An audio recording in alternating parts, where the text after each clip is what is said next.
ஒரு சிறிய ஊரில் அருண் என்ற நல்ல மனசுக்கார இளைஞன் வாழ்ந்து கொண்டிருந்தான். அருணுக்கு ஒரு அண்ணன் இருந்தான். அவன் பெயர் முரளி. முரளியின் மனைவி கமலா.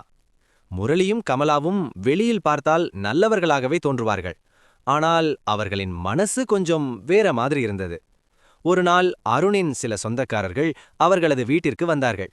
வழக்கமாக யாராவது வீட்டிற்கு வந்தால் வாங்க உட்காருங்கள் என்று அன்பாக பேசுவார்கள். ஆனால் முரளியும் கமலாவும் அப்படி இல்லை. சொந்தக்காரர்கள் வீட்டிற்கு வந்தவுடன் கமலா முகம் சுளித்தாள். இவர்களுக்கும் இப்போதே வரணுமா என்று மனசுக்குள் நினைத்தாள். அவர்கள் ஒரு டீ கூட குடித்தாலும் கமலாவுக்கு அது பிடிக்காது. அவர்களுக்கு சாப்பாடு போடும்போது கூட முகம் சுளித்துதான் பேசுவாள். சில நேரங்களில் இவர்கள் எப்போ போவார்களோ என்று உள்ளுக்குள் நினைத்து கொண்டிருப்பாள். முரளியும் அதே மாதிரி, எதுக்கு இவர்கள் அடிக்கடி வரணும் என்று சொல்வான். ஆனால் அதே முரளியும் கமலாவும் அந்த சொந்தக்காரர்களின் வீட்டிற்கு போனால் அங்கே அவர்கள் நன்றாக சாப்பிட்டு மகிழ்வார்கள். அங்கே எந்த வெட்கமும் இல்லை.